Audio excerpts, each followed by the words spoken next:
नमस्कार दोस्तों, OCN network में आपका स्वागत है। मंगलवार को प्रधानमंत्री नरेंद्र मोदी ने काशी से तीसरी बार अपना नामांकन पत्र दाखिल किया और चित्रा त्रिपाठी के साथ क्रूज पर इंटरव्यू देते हुए एक ऐसी घोषणा कर दी जिसने माँ बेटा यानी सोनिया गांधी और राहुल गांधी की नींद उड़ा दी है।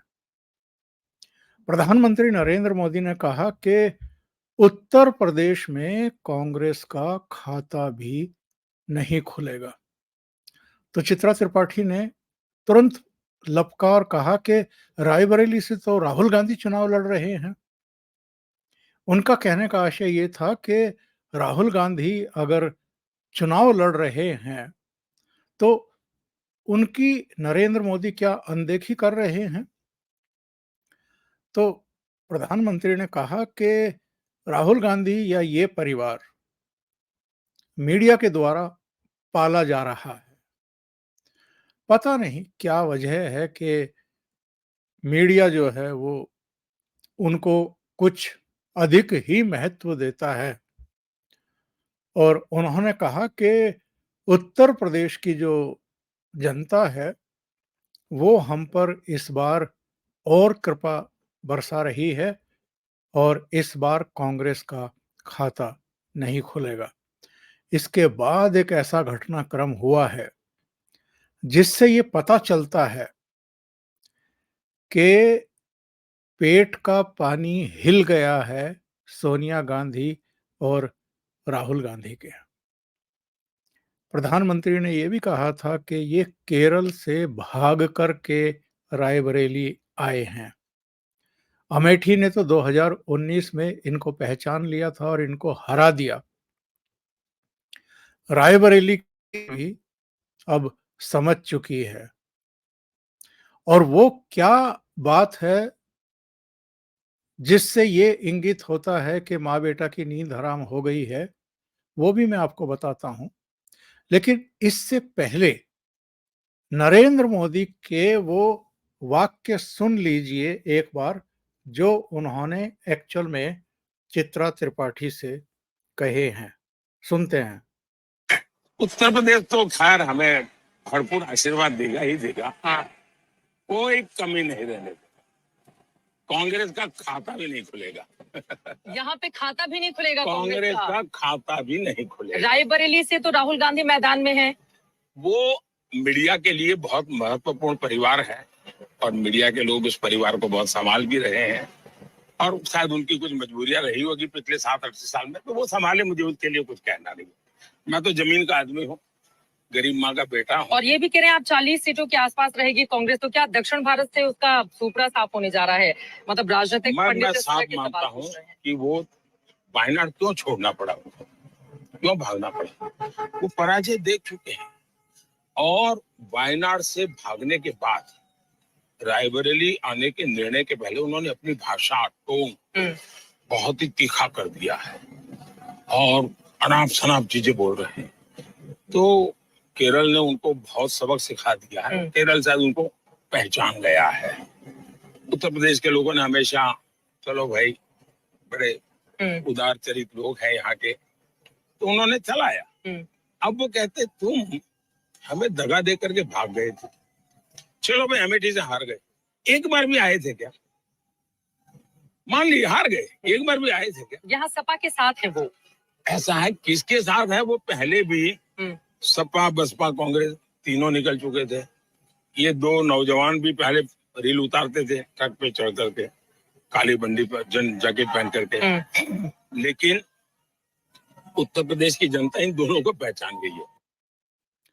नरेंद्र मोदी ने बहुत स्पष्ट शब्दों में ये कह दिया है कि राहुल गांधी रायबरेली में भी हारने जा रहे हैं और ये दिन का इंटरव्यू था।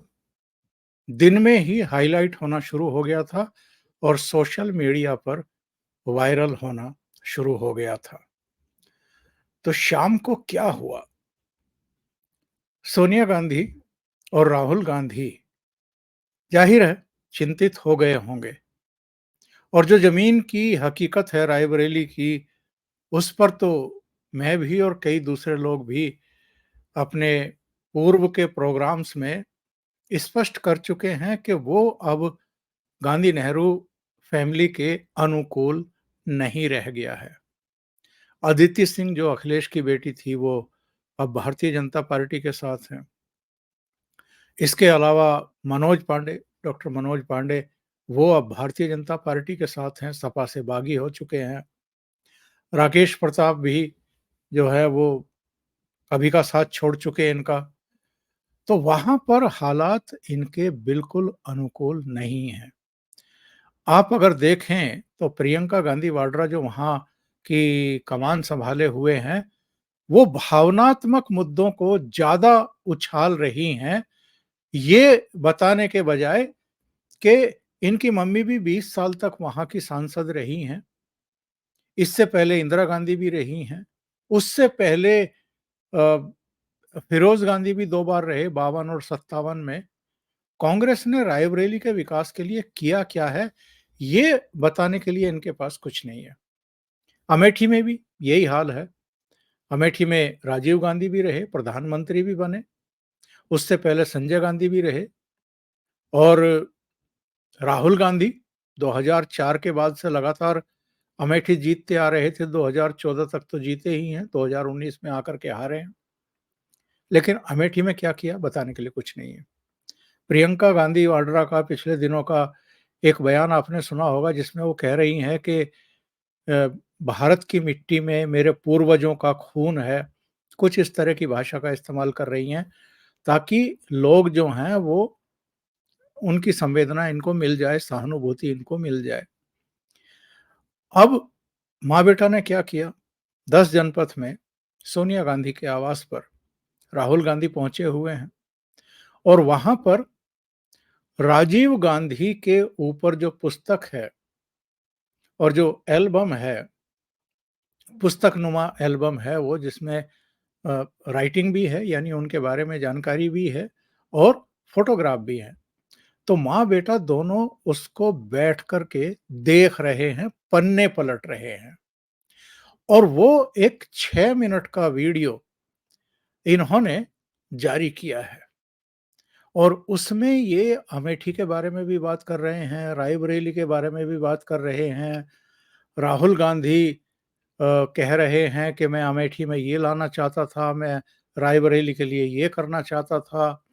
फिर अपनी मम्मी से पूछते हैं कि आप पहली बार रायबरेली कब गई थी, तो वो बताती हैं कि 80-81 में गए थे, तब हमने वहाँ काम शुरू किया था। पता नहीं कौन-सा काम शुरू किया था, जो लोगों को दिखाई नहीं देता है। और राहुल गांधी बीच-बीच में कि मैं ये करना चाहता था, मैं वो करना चाहता था, लेकिन भारतीय जनता पार्टी वालों ने नहीं करने दिया। मतलब भारतीय जनता पार्टी अमेठी में भी ना जीते, यानी अमेठी की जनता में भारतीय जनता पार्टी को विलेन बनाओ, और रायबरेली में भी दिनेश प्रताप सिंह जो भारतीय जनता पार्टी के कैंडिडेट हैं, वो राहुल गांधी के सामने जीत ना पाए, तो इसलिए ऐसा प्रयास करो।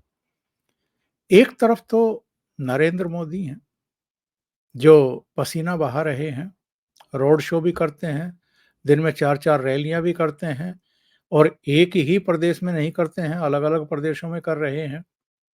दक्षिण में तो खैर चलो बहुत सारे राज्यों का लगभग मतदान पूरा हो चुका है, पर अब पश्चिम भारत रह गया है, पूर्वी भारत रह गया है, उत्तर भारत रह गया है।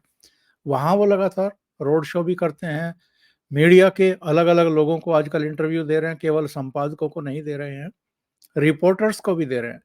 पटना में आपने देखा होगा, आज तक के रिपोर्टर से बात की, बनारस में आज तक के रिपोर्टर से भी बात की, टीवी 18 से भी बात की, इंडिया टीवी वालों से भी बात की, अलग-अलग रिपोर्टर्स से भी वो बात कर रहे हैं। और कई बार तो अपने उस व्हीकल पर ही बुला लेते हैं जिस पर वो रहते हैं, उनसे इंटरव्यू वगैरह करते रहते हैं। कहने का आशय ये है कि एक तरफ तो राहुल गांधी है, जो किसी मीडिया हाउस को इंटरव्यू देने को तैयार नहीं है, और कहीं कोई बड़ा रोड शो, उनका चर्चित रोड शो रहा हो, ऐसा भी दिखाई नहीं दे रहा है।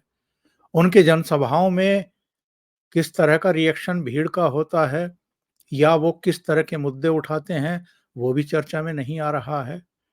तो ऐसे में वायनाड से जिस तरीके से ये आकर के रायबरेली से चुनाव लड़ रहे हैं, अमेठी से नहीं, जहाँ से हारे थे 2019 में, रायबरेली से लड़ रहे हैं, जहाँ से इनकी माँ लड़ती रही हैं और इस बार स्वास्थ्य कारणों का हवाला देते हुए वो राज्यसभा में चली गई और इस सीट पर प्रियंका के लड़ने की संभावना व्यक्त की जा रही थी, लेकिन ये लड़ रहे हैं। तो मोदी ने ये कहा है कि चूंकि वायनाड में ये हार रहे हैं और केरल ने भी इनको पहचान लिया है और भगा दिया है वहां से, तो इसलिए अब ये रायबरेली आकर के लड़ रहे हैं। और मोदी ने जिस तरीके से मंगलवार को ये ऐलान कर दिया कि उत्तर प्रदेश में इस बार कांग्रेस का खाता भी नहीं खुलने वाला है और रायबरेली भी राहुल गांधी हारने जा रहे हैं, तो माँ बेटा जो है दोनों की नींद उड़ी हुई है। इनके रणनीतिकारों की भी नींद उड़ी हुई है और इसी के बाद फिर से इन्होंने एक भावनात्मक पुट डालने की कोशिश की है रायबरेली के लोगों के बीच में। जरा इसको देखिए, ये एक इन्होंने अपने ट्विटर हैंडल पर भी इस वीडियो को शेयर किया है। तो मैं आपको स्क्रीन शेयर करके और जरा दिखा देता हूं कि राहुल गांधी और उसकी मम्मी क्या बातें कर रही हैं, और ये भी मैं पढ़ा देता हूं आपको कि इस पर लिखा क्या है इन्होंने। ये राहुल गांधी का ही ट्विटर हैंडल है जिस पर उन्होंने लिखा है कि रायबरेली और अमेठी हमारे लिए सिर्फ चुनाव क्षेत्र नहीं, हमारी कर्म भूमि है जिसका कोना कोना पीढ़ियों की यादें संजोए हुए है। माँ के साथ पुरानी तस्वीरें देखकर पापा और दादी की याद भी आ गई, जिनकी शुरू की गई सेवा की परंपरा मैंने और माँ ने आगे बढ़ाई। प्रेम और विश्वास की बुनियाद पर खड़े 100 वर्षों से भी पुराने इस रिश्ते ने हमें सब कुछ दिया है। अमेठी और रायबरेली जब भी हमें पुकारेंगे, हम वहां मिलेंगे।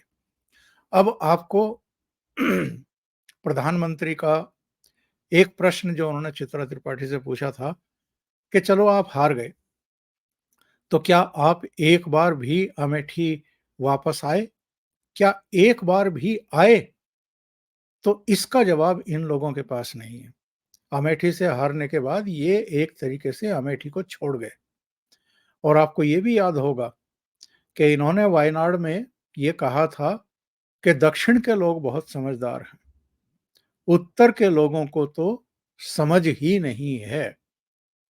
यानी जिस अमेठी ने 2004 से लेकर के 2014 तक आपको 3 बार चुना, वहां के लोगों को समझ नहीं है, वायनाड के लोगों को समझ है। या तुम्हारी मम्मी को जो 5 बार मेंबर ऑफ पार्लियामेंट चुनती है, तुम्हारी दादी को चुनती है, उन लोगों को कोई समझ नहीं है। क्योंकि वायनाड के लोगों ने चुन करके भेज दिया, तो वायनाड के लोग और दक्षिण के लोग समझदार हो गए। तो मैं इस वीडियो की बात कर रहा था जो इन्होंने अपने ट्विटर हैंडल पर डाला है। तो सुनिए दोनों माँ बेटा के बीच में बात क्या हो रही है।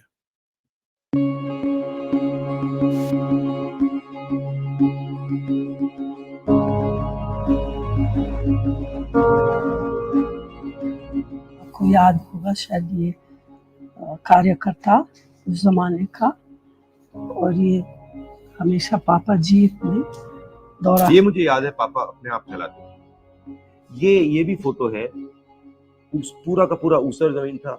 जब बारिश आती थी, गांव के गांव ब्लॉक हो जाते थे। पापा ने वहां पे एक प्रोग्राम किया था, और इंडस्ट्रियल एस्टेट। और ये देखिए, एक तो डिफरेंस अभी काफी क्लियर है कि ये उस समय प्रधानमंत्री थे, मगर इनके सिक्योरिटी वाले यहाँ बिल्कुल नहीं।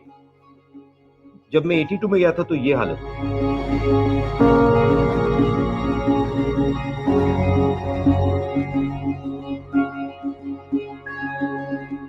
पहली बार आप रायबरेली कब गए? 81-82 शुरू किया काम। हम लोग जाते थे मेडिकल कैंप के लिए। बहुत सारे अच्छे डॉक्टर लोग थे वहाँ के, दिल्ली के, सेवा करने के लिए। ये लोग हमेशा मदद करते थे।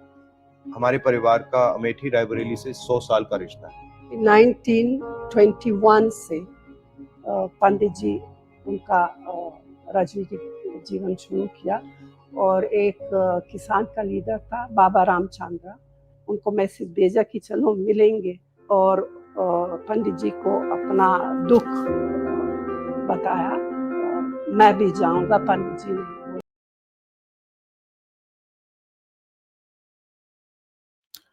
तो ये हालत हो गई है। जो पुरानी एल्बम है राजीव गांधी की, इंदिरा गांधी की, उनको 10 जनपथ में टेबल पर खोल करके बैठे हैं, पलट रहे हैं, बात कर रहे हैं कि साहब कब से अमेठी और रायबरेली से जुड़े हुए हैं। पर सवाल तो ये पूछा जाएगा ना कि अगर 100 साल पुराना रिश्ता है तो ये रिश्ता इतना कमजोर कैसे हो गया कि रायबरेली में भी अब स्थितियां आपके परिवार के अनुकूल नहीं बची हैं। इसीलिए सोनिया गांधी राज्यसभा गई, लोकसभा का चुनाव लड़ने की हिम्मत नहीं जुटा पाई और अमेठी ने भी रायबरेली तो खैर इस बार राहुल गांधी पहुंचे, लेकिन अमेठी ने भी 2019 में उनको हरा दिया और रायबरेली में भी वो नहीं जीत पाएंगे, ऐसा ऐलान प्रधानमंत्री ने किया है। इसलिए लग रहा है अभी 20 मई को 5वें चरण में मतदान होना है रायबरेली में। तो रायबरेली की जनता के बीच में जाकर के अपनी बात रखने के बजाय ये सोनिया गांधी के ड्राइंग रूम में बैठे हुए हैं, अपनी मम्मी के साथ ड्राइंग रूम में बैठ करके एल्बम देख रहे हैं। तो सवाल ये है, आप कहते हैं कि अमेठी और रायबरेली तो मेरा परिवार है, तो ऐसे कौन लोग हैं जो अपने परिवार में 5 साल में 1-2 बार ही जाते हैं बस? परिवार में तो लोग रहते हैं ना। तो ना तो अमेठी के सांसद रहे ये 3 बार, ना तो ये अमेठी की तरफ जाकर के झांकते थे और यही हाल सोनिया गांधी का था। जो अभी अमेठी से चुनाव जिनको लड़ाया जा रहा है, केएल शर्मा, बस वो और कुछ दूसरे लोग जो हैं वो वहां दिखाई देते थे कभी-कभी। तो उनको इन लोगों ने वहां तैनात कर रखा था कि पब्लिक की जो पब्लिक कहना चाहती है आप सुन लो।